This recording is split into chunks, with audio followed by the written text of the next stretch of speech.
dead tree Qingque showed us earlier? How did it grow all of a sudden? Amazing. Absolutely amazing. Even the long-lived might not witness something like this in their lifetime. I'm so lucky.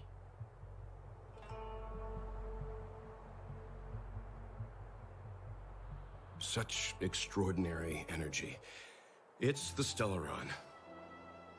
Mr. Yang, do you mean the Stellaron is making the Ambrosial Arbor grow? Yes, the Stellaron the Cloud Knights are searching for must be causing this anomaly.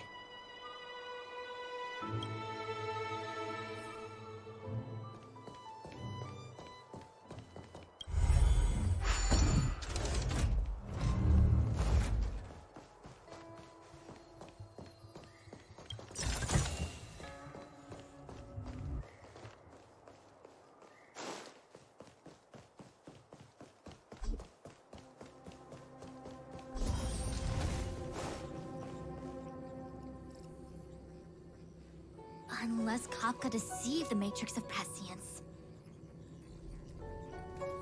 Stay calm, Diviner Fu. The Matrix of Prescience does not lie. The logic you have laid out concerning Kafka makes sense. It has helped me to fill in another piece of the puzzle.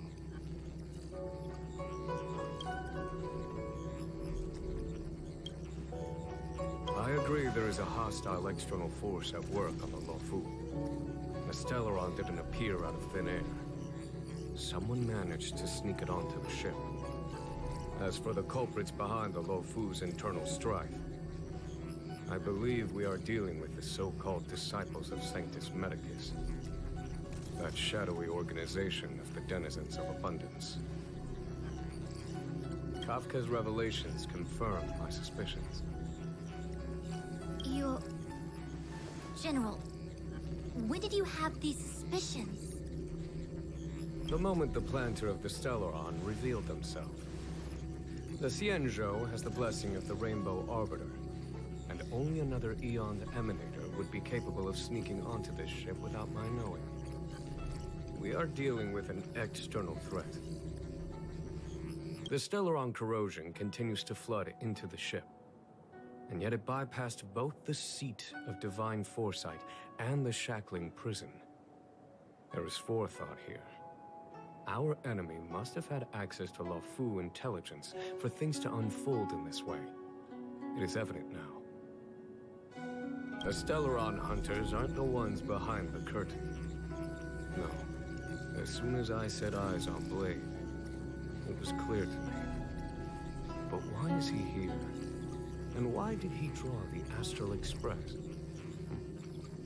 That piece of the puzzle still eludes me. Nevertheless, Lady Fu, your intel means the puzzle is more complete than it was before. These Stellaron hunters are a captivating group. Such lengths to get the Xianzhou and the Express onto the same track. Who would have believed it? General, we must retain all urgency. The Ambrosial Arbor. It's the Stellaron. No need to search high and low. The traders have planted it in the Ambrosial Arbor's delve, thereby causing the tree to grow once again. The disciples of Sanctus Medicus couldn't hold off any longer. Every crisis is a turning point. A problem is easier to resolve when you know where it lies.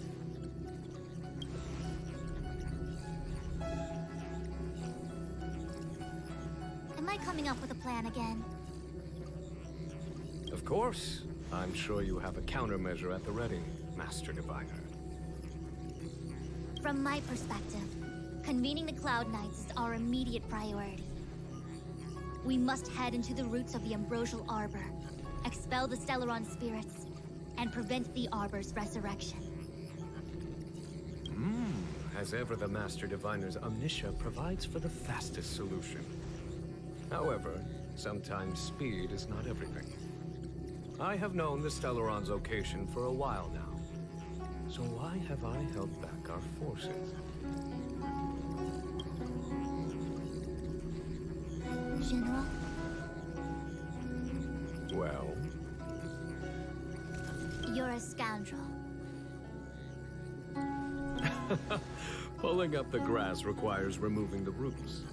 The disciples of Sanctus Medicus have chosen to make their move now. Which means the Cloud Knights have the situation under control, and the traders have run out of patience.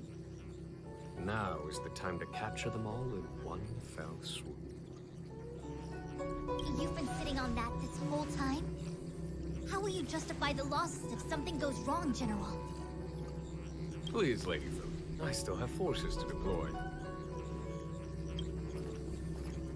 We were in need of extra hands, and the Stellaron hunters were kind enough to bring us together with the Astral Express. How could I look the other way?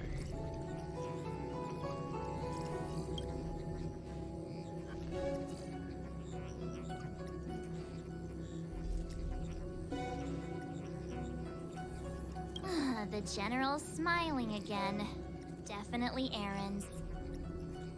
It's my fault. I had higher expectations of the General. Please, we can't keep getting them to do everything for us. Since when did we run out of people on the Luofu? Why are you staring at me? Do I need to remind you, General, that the Ambrosial Arbor's access point is a closely guarded secret? Allowing Outworlders would be... A violation of the rules and regulations. I would like to remind you, Lady Fu, that the Xianzhou comes before its rules and regulations, all the more so in times of crisis. As such, I am about to make a decision that runs counter to those rules and regulations. Oh, decisions plural. What a rare pleasure. Lady Fu, I hereby issue you with the military tally. The Cloud Knights will be under your control. You will act in concert with the other forces in the approach to the Ambrosial Arbor through the Alchemy Commission Delve. Under... my control? You've been eager to discover for yourself what it is to be a general, have you not? You've never given me the opportunity, and now suddenly... Understood. As you wish. As for our astral friends, I hereby formally welcome you all to join our operation to seal the Stellaron. Lady Fu will deploy the Cloud Knights, but I would like you to set off in advance. Take a shortcut through the Artisanship Commission and convene with Lady Fu further down the line.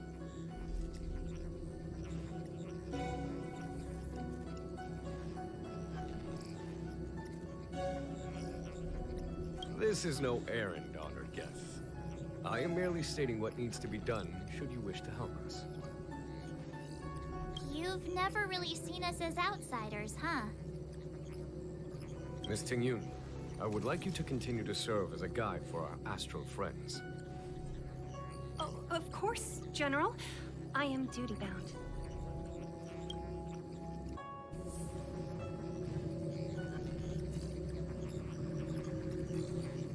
The Alchemy Commission and Scale Gorge Waterscape delves are adjacent to the Ambrosial Arbor's seal. I'd like you to investigate these places. It is an ancient artifact that was planted on the Xianzhou Luofu by Yaoshe, the Eon of Abundance. It has the power to shape life and subdue death at will. The ancestors of the Luofu people consumed the fruits of the Ambrosial Arbor and gained endless lifespans, thus becoming long-life species. Oh, sounds like an amazing treasure. Yes. It was also the bane of everything to come.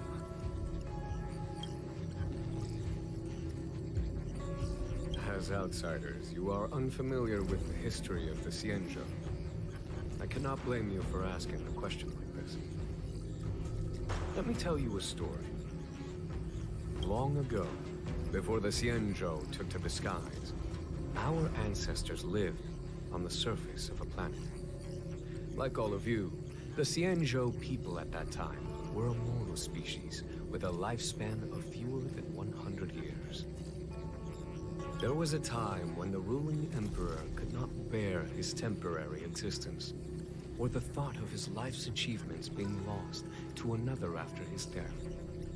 He became fixated on acquiring an elixir of immortality, and focused his power on constructing a fleet of 9 ships.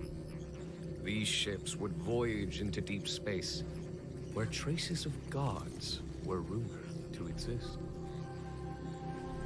Did he succeed? Yes, and no. He succeeded because, after an arduous journey, the 9 ships eventually witnessed the manifestation of a god. Yao She's appearance provided for all manner of unfathomable celestial blessings. However, he failed because the fleet has been lost ever since, and has never been able to return to its home planet. That doesn't sound so bad. The Xianzhou people went on a great adventure and got what they wanted in the end. Right? Oh? Our ancestors once thought so too, but the miracle of longevity was nothing more than a vain dream. Take the Law Fu, for example. Immortality seems like a beautiful thing. But what followed was population expansion and diminishing resources. In the struggle for survival, the immortals lost their humanity and degenerated into mere beasts. After paying the price with blood and tears, the Luofu people finally understood that immortality is not a free blessing, but the beginning of a cruel ordeal. In the eras that followed, other beings that had likewise received Yao She's blessings repeatedly attacked the Xianzhou in an attempt to take the sacred artifact as their own. Countless atrocities were committed as a result.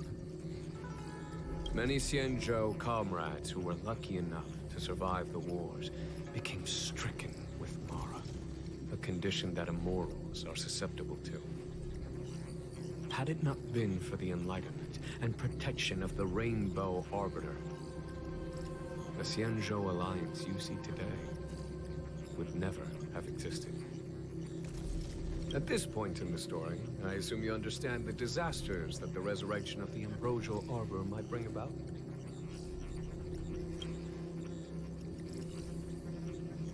Thousands of years have passed since the Rainbow Arbiter felled the Ambrosial Arbor. Most in the Xianzhou regard the arbor as nothing more than the stump of a dead tree. Only those familiar with our history and the ancient texts know of its origin. Our ancestors placed the stump in full view of the people precisely to make it seem unimportant. But in fact, they sealed it behind layers upon layers of delve enchantment. Even if one travels toward the Ambrosial Arbor, one will never reach it. Someone brought a Stellaron into the Xianzhou and planted it among the roots of the Ambrosial Arbor. They wished to resurrect it and achieve their hidden goal through external aggression. In my opinion, the force that provided the Stellaron and the force that activated it have different objectives. I have asked Fu Shen to open a shortcut to the Divination Commission for you.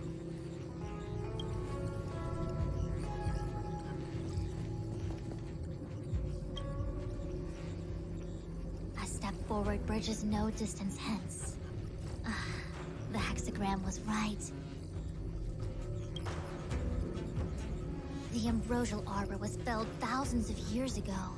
Now it returns to life. The future of the Xianzhou is difficult to define.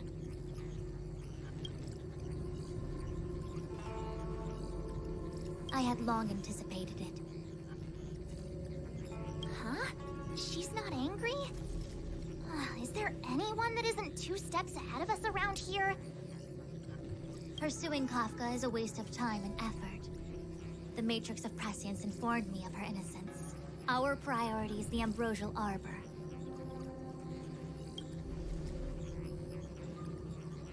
From the time the Stellaron corrosion began to spread until now, The only reports we've received on the Alchemy Commission have come from alchemists and doctors stationed in other delves. The Alchemy Commission is where the Xianzhou's medical research and production take place. However, due to its proximity to the Ambrosial Arbor's seal, I'm afraid the Stellaron spirits may have plunged it into a deeper crisis than we first feared. To make matters worse, the General suspects there are traitors in the Alchemy Commission. The self-proclaimed disciples of Sanctus Medicus have been plotting this for a long time. And now they're using the location to their advantage. I must take action as soon as possible.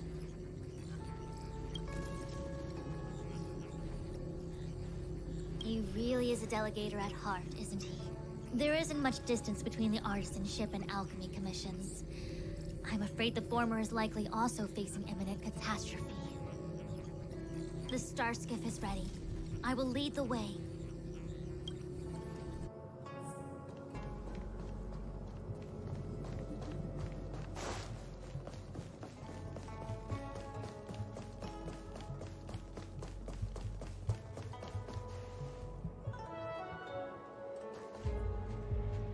I still have important tasks from the General to attend to.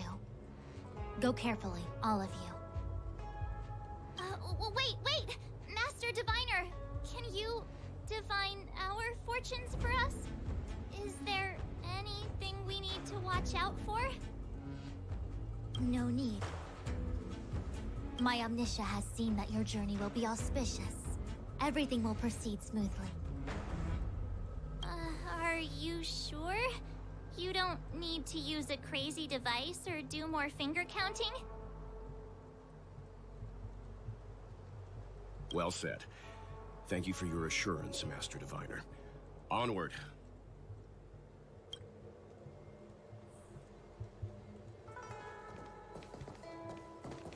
What's the delay? If you're worried about the road ahead, I've already told you. The hexagram indicates an auspicious result. Don't believe me? Fine. Fate is fickle. Better to believe in yourself than look to the sky.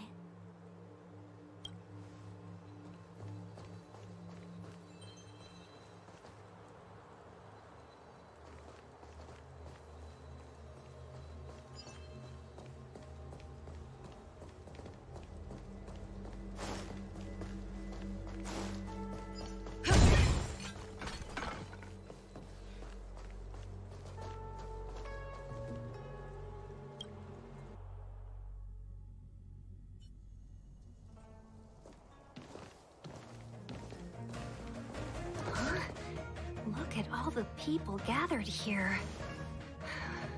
Not a good day for commuting on the LaFu.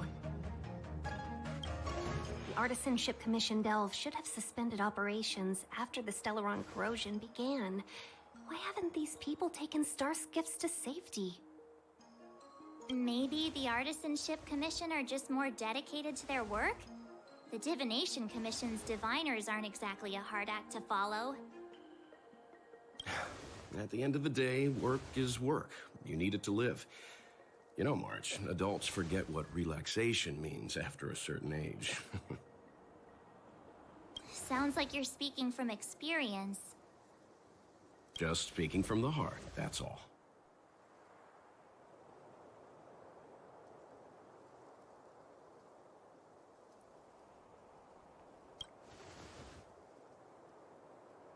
I think they call that complaining from the heart. Are any of the paths in this world easy to tread? The Artisanship Commission is full of workshops, building state-of-the-art mechanisms, and craftsmen designing brand new concepts.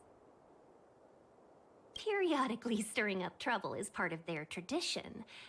Entire buildings vanishing into thin air, puppet riots. You get the picture. It seems like the craftsmen are too afraid to go in, but they have nowhere to run to either. We should take care, benefactors. Something terrible must have happened. Either way, we'll have to go in. Let's ask around first.